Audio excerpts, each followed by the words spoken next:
Ada nggak di antara kita yang kadang tidak sadar mengikuti omongan orang? Sudah istiqomah menjalankan ibadah, sudah rajin beribadah, sudah rajin ikut pengajian dan lain-lain, tapi terkadang kita tidak sadar apa yang kita lakukan itu terpengaruh dengan omongan orang.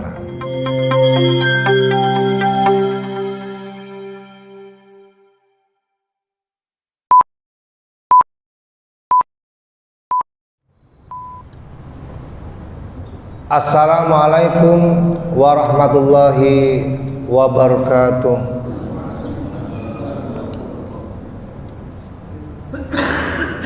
Innal hamdalillah nahmaduhu wa nasta'inuhu wa nastaghfiruh wa natubu ilaihi wa na'udzu billahi min shururi anfusina wa min sayyiati a'malina may yahdihillahu fahuwal muhtadi wa may yudlil fala hadiyalah. Asyhadu an la ilaha illallah wa asyhadu anna Muhammadan abduhu wa rasuluh, amma ba'd. Jamaah salat subuh yang dimuliakan Allah, puji syukur alhamdulillah pada pagi hari ini kita bisa memulai kehidupan kita dengan senantiasa takbir, ruku, sujud di hadapan Allah Subhanahu wa taala. Kita telah memulai kehidupan kita dengan amalan terbaik, bahkan lebih baik daripada dunia dan isinya. Harapan kita semua dengan setiap hari kita istiqomah mengawali kehidupan kita dengan amalan yang terbaik, harapannya kehidupan kita penuh diliputi dengan kebaikan-kebaikan. Oleh karena itu, sekali lagi kita patut bersyukur kepada Allah, kita selalu istiqomah dengan kebaikan-kebaikan sepanjang hari kita. Salawat serta salam marilah kita juga sampaikan kepada junjungan kita Nabi Muhammad SAW, kepada keluarganya, kepada para sahabatnya, dan juga kepada seluruh umatnya, termasuk kita semua yang insya Allah akan selalu teguh berpegang kepada ajarannya hingga akhir hayat nanti. Jamaah sholat subuh yang dimuliakan Allah, semua manusia pasti ingin masuk surga, semuanya, termasuk kita semua yang setiap hari selalu berikhtiar memperbanyak amal ibadah, memperbanyak amal soleh. Harapannya langkah kita dimudahkan untuk menuju surga. Jamaah yang berbahagia, tetapi jalan menuju surga itu memang tidak mudah, harus selalu diperjuangkan, tidak gratis seperti kita terima raskin misalnya. Kalau katanya anak muda sekarang butuh pengorbanan, butuh perjuangan. Dari sekian banyak yang harus kita perhatikan, ada satu hal penting yang paling utama dan harus dijadikan prinsip dalam kehidupan kita yang setiap hari selalu berikhtiar untuk menuju surga Allah itu. Apa itu? Prinsip itu disebutkan di dalam sebuah ayat, a'udzubillahi minasyaitonirrajim. Qul, katakan, inna sholati wa nusuki wa mahyaya wa mamati lillahi rabbil alamin. Katakan, sholatku, ibadahku, ada yang mengartikan pengorbananku, bahkan hidup dan matiku harus benar-benar total diikhlaskan lillahi rabbil alamin, hanya karena Allah, semuanya untuk Allah. Itu prinsip yang harus selalu ditanamkan kepada diri kita. Apapun yang kita ikhtiarkan untuk menuju surga itu syaratnya harus ikhlas total diserahkan sepenuhnya kepada Allah. Atau dalam bahasa yang lain, kita mengerjakan sesuatu atau meninggalkan sesuatu karena dilarang oleh Allah, itu semuanya harus ikhlas karena Allah. Kalau sholat karena Allah, wajar, pasti semua kita meniatkan itu, dan kita berusaha bagaimana sholat kita itu benar-benar tulus, ikhlas karena Allah. Ibadah yang lain, ibadah zakat, sedekah, haji, umrah, sudah pasti kita akan niatkan ikhlas karena Allah. Tetapi lebih dari itu, Bapak Ibu, pernahkah kita itu meniatkan ikhlas karena Allah hal-hal yang sifatnya mubah? Kalau perintah sholat jelas, aqimus sholata wa atuz zakah, perintah Allah. Untuk melaksanakan perintah itu, kita selalu ingat prinsip tadi, semuanya harus diikhlaskan karena Allah. Tapi pernahkah kita mengerjakan hal-hal yang sifatnya mubah, yang boleh, terutama dalam kegiatan duniawi kita itu diikhlaskan juga? Pernahkah kita itu lillahi rabbil alamin juga? Contoh, misalnya makan. Pernahkah kita itu berpikir dan meniatkan dengan sungguh-sungguh bahwa dengan kita makan, harapannya kita sehat, harapannya kita kuat, harapannya kita mampu untuk melaksanakan berbagai kegiatan ibadah-ibadah yang lain. Oleh karena itu kita ikhlaskan juga lillahi rabbil alamin. Makan kita itu juga lillah, karena Allah. Tidur, tadi malam kita tidur, bahkan tidur lebih awal. Pernahkah kita juga meniatkan tidur kita yang mubah itu juga karena lillahi rabbil alamin? Kalau semua yang kita lakukan ataupun semua yang kita tinggalkan semuanya tulus ikhlas karena Allah Subhanahu wa taala, maka kita sebenarnya sudah kokoh memegang prinsip inna sholati wa nusuki wa mahyaya wa mamati lillahi rabbil alamin. Jamaah yang berbahagia, harapan kita ke depan tidak hanya yang berhukum wajib seperti sholat, tidak hanya yang berhukum sunnah seperti sholat sunnah dan puasa sunnah, tetapi hal-hal lain, bahkan yang sifatnya mubah sekalipun, kita total semuanya ikhlaskan karena Allah Subhanahu wa ta'ala. Karena memang itu prinsip hidup kita.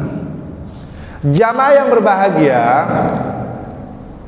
namun demikian Bapak Ibu sekalian, walaupun kita sangat paham dengan prinsip itu dan berusaha mengamalkannya dalam semua amalan kita, tetapi kita terkadang dihadapkan dengan satu persoalan, mungkin sepele, tetapi kalau kita cermati, hal yang sepele itu ternyata berpengaruh dalam setiap amalan-amalan kita. Apa itu? Masih banyak orang yang beramal soleh, beribadah selain karena Allah. Contoh, karena terpengaruh dengan omongan orang, terpengaruh dengan cacana orang. Ada enggak di antara kita yang kadang tidak sadar mengikuti omongan orang? Sudah istiqomah menjalankan ibadah, sudah rajin beribadah, sudah rajin ikut pengajian dan lain-lain, tapi terkadang kita tidak sadar apa yang kita lakukan itu terpengaruh dengan omongan orang. Contoh biar jelas.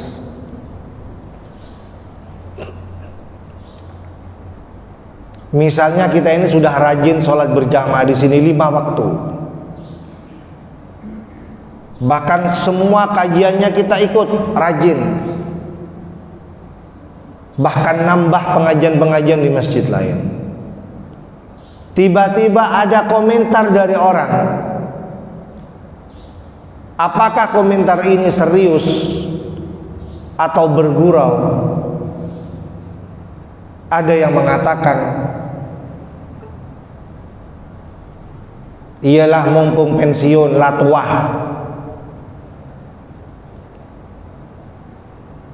semak ke masjid, rajin jamaah, rajin pengajian, mumpung lah pensiun, mumpung lah tua. Mungkin muda dek maaf hei, bila lah tua buru ntar ke masjid, buru jamaah, buru rajin pengajian misalnya. Ada nggak yang pernah mendengar komentar-komentar seperti itu? Mungkin kalau hari ini kita nggak mempan diberi komentar seperti itu Bapak Ibu, karena kita ini sudah sangat-sangat istiqomah bersama-sama di sini. Tetapi sangat mungkin kita pernah mengalami di awal-awal begitu. Sudah pensiun, sudah dianggap tidak produktif oleh negara, kita dipensiunkan, kemudian kita punya banyak waktu, kemudian kita manfaatkan untuk dekat dengan masjid, bahkan menjadi pengurus takmir masjid, kemudian sering mendapatkan komentar-komentar seperti itu. Kalau kita tidak terpengaruh dengan omongan itu, berarti kita berpegang teguh dengan prinsip tadi, inna sholati wa nusuki wa mahyaya wa mamati lillahi rabbil alamin. Stel kopok kayak penreng matura, tak usah dingaki. Kenapa? Karena prinsip hidup kita ini sholat, kita ini beribadah, bahkan hidup dan mati kita yang tersisa itu karena sudah pensiun, itu karena Allah, bukan karena omongan orang lain. Yang ibu-ibu juga rajin pengajian, sudah pakai hijab menutupi aurat sempurna, dikomentari juga. Saya pernah itu ada ibu-ibu curhat, rajin, jilbab kapan ngajian, entar kemana-mana naik pickup, duduk emak cetak kita kacilekan jilbab gitu. Itu ada ibu-ibu pernah curhat kepada saya. Ini pengaruh Bapak Ibu. Ada yang terpengaruh, kemudian dia mulai jarang, nyaman tak nyaman nih kaca caorengnya, kadang dateng kadang tak dateng. Pengajian setiap malam minggu di Langsar itu. Jamaah yang berbahagia, omongan orang itu sepele, tetapi disadari atau tidak banyak juga yang terpengaruh. Dan di dalam sejarah, omongan orang ini juga mampu membelokkan orang yang awalnya lurus kemudian belok karena ewu pakewu, karena dari sengkaka belok. Contoh, ingat ceritanya paman Nabi yang bernama Abu Thalib. Paman Nabi itu macam-macam.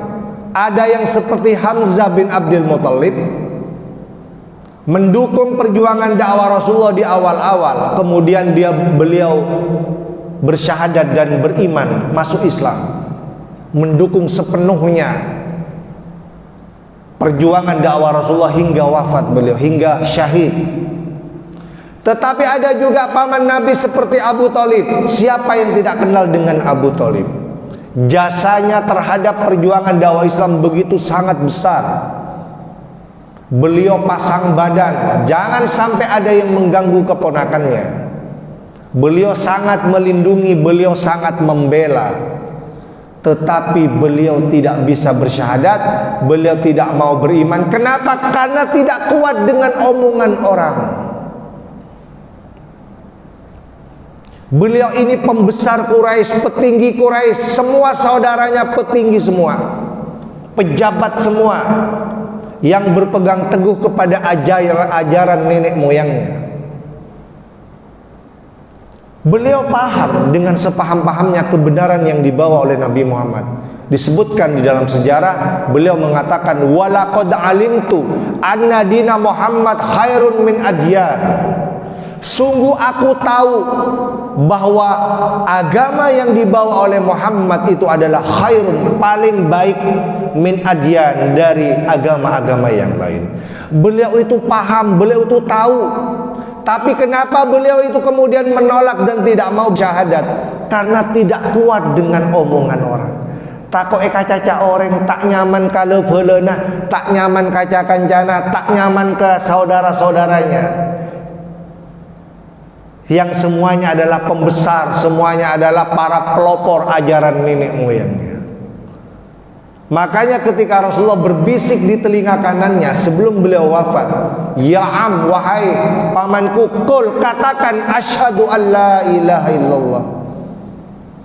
Katakan asyhadu laka biha indallah. Dengan engkau mengucapkan syahadat itu, aku akan bersaksi di sisi Allah bahwa engkau telah beriman dengan agama ini. Hampir berucap, hampir mengikuti apa yang disampaikan oleh Rasulullah. Tetapi setelah itu di telinga kirinya, pamannya yang lain kemudian mengatakan, atargabu an millati Abdul Muthalib. Apakah kamu sudah tidak mau mengikuti ajaran bapakmu Abdul Muthalib? Kamu sudah tidak senang? Kamu mengikuti ajarannya Muhammad? Kamu sudah tidak senang enggak dengan ajaran nenek moyang kita, bapakmu Abdul Muthalib? Jamaah yang berbahagia, omongan ini yang mengganggu. Sampai akhir hayatnya beliau mengatakan, ana ala millati Abdul Muthalib. Aku tetap setia berada di atas ajaran Abdul Muthalib. Jamaah yang berbahagia, kisah ini mengingatkan kita betapa omongan orang itu ternyata juga berpengaruh kepada kehidupan setiap orang. Dalam kehidupan sehari-hari kita terkadang mau atau terpengaruh. Iya kalau omongannya baik, kalau omongannya tidak baik, bagaimana? Jamaah yang berbahagia, oleh karena itu perlu kita sadari Bapak Ibu, bahwa omongan orang itu tidak pernah ada habisnya. Tidak pernah ada habisnya. Imam Syafi'i mengatakan, kalau dibahasakan dalam bahasa kita, barang siapa yang berharap selamat dari omongan orang lain, fahuwa majnun, maka dia itu gila, katanya. Imam Syafi'i mengingatkan kita, kalau ada orang berharap selamat dari omongan orang, selamat tak kaca orang, tak mungkin. Mun bada orang kati panika, fahuwa majnun, berarti dia itu gila, katanya. Artinya apa? Semua yang kita lakukan pasti ada yang membicarakan. Bapak Ibu beramal soleh, rajin ibadah, pasti diomongin orang, paling tidak kepada orang yang tidak suka dengan kebaikan. Rajin beribadah, rajin beramal soleh, rajin pengajian, rajin bersama orang-orang yang baik, pasti dibicarakan, pasti diomongin, paling tidak diomongin oleh orang yang tidak suka. Apalagi Bapak Ibu itu berbuat keburukan, berbuat maksiat, berbuat dosa, pasti lebih banyak orang yang ngomong, diberitakan di mana-mana di media sosial. Berbuat baik atau tidak berbuat baik, beramal soleh atau beramal yang tidak baik, semuanya pasti ada komentar, semuanya pasti dapat omongan. Kalau semuanya mendapatkan omongan, kita tinggal pilih Bapak Ibu. Berbuat baik diomongin orang, berbuat tidak baik diomongin orang. Berarti kita pilih mana Bapak Ibu? Ya lebih baik kita memilih berbuat baik, tetap semangat beribadah, tetap semangat pengajian, walaupun itu resikonya tidak luput dari omongan orang lain, dari komentar orang lain. Daripada kita berbuat dosa, berbuat maksiat yang sama-sama juga diomongin. Jamaah yang berbahagia, jangankan kita manusia, Allah saja pernah diomongin oleh orang lain Bapak Ibu. Disebutkan di dalam sebuah ayat, Yahudi itu pernah mengomentari apa yang sudah Allah putuskan, Allah takdirkan, dengan mengatakan salah satunya yadullahi maglula. Apa artinya? Orang Yahudi mengatakan tangan Allah itu terbelenggu, atau dalam tafsir disebutkan yang dimaksud dengan komentar kaum Yahudi itu adalah Allah itu pelit, tangannya terbelenggu. Saya sudah berusaha siang malam, berikhtiar siang malam mencari nafkah, diberi sedikit. Allah itu pelit. Allah saja yang maha sempurna itu diomongin Bapak Ibu. Apalagi kita yang memang jauh dari kesempurnaan. Kita ini banyak kekurangan, pasti diomongin oleh orang lain. Apakah kita tahu atau tidak tahu, sadar atau tidak, di belakang itu pasti ada yang ngomongin kita. Jamaah yang berbahagia, mungkin saya pernah bercerita di pengajian ini, masih ada waktu. Saya ceritakan kembali karena cerita ini sangat populer, memberikan pelajaran kepada kita semua. Ada seorang anak bilang kepada bapaknya, "Kenapa Pak, sampean itu diam saja? Diomongin orang, dijelek-jelekin orang, bahkan difitnah orang, diem saja. Masa kita diinjak-injak terus diem?" Sang bapak senyum melihat anaknya yang masih muda, yang masih anak-anak belum dewasa, dengan mengatakan, "Besok aku ajarkan kamu tentang kehidupan, supaya kamu paham kenapa bapakmu diam, kenapa bapakmu senyum. Setel kopok, gak mau mendengarkan omongan orang yang jelek-jelek itu. Tetap rajin beribadah, tetap rajin pengajian, tetap rajin beramal soleh. Besok ayahmu akan mengajakmu, akan menunjukkan secara real dan nyata bahwa memang sampai kapanpun kita akan diomongin oleh orang." Sudah disiapkan kendaraan di depan rumahnya. Sayangnya kendaraannya kecil, bukan kuda yang gagah, bukan onta yang gagah, tetapi keledai yang kecil dan kurus yang biasanya dipakai untuk mengangkut barang. "Ayo kita berangkat. Kamu duluan yang naik anakku, biarlah ayahmu ini yang menuntun." Singkat cerita, berangkat anak dan bapak ini. Anaknya di atas, bapaknya nuntun di bawah. Jalan. Dapat beberapa mil melewati perkampungan, disaksikan orang-orang di kampung, muncullah omongan orang itu, komentar itu. Apa? Saya ngapu sama turah, nak kana ajir yang ngalak nyaman na TV. Apa na soro nonton nyaman nong gunakan ajir ya. Tak tahu niser kapan. Apa na lah tua. Omongan orang mampu merubah.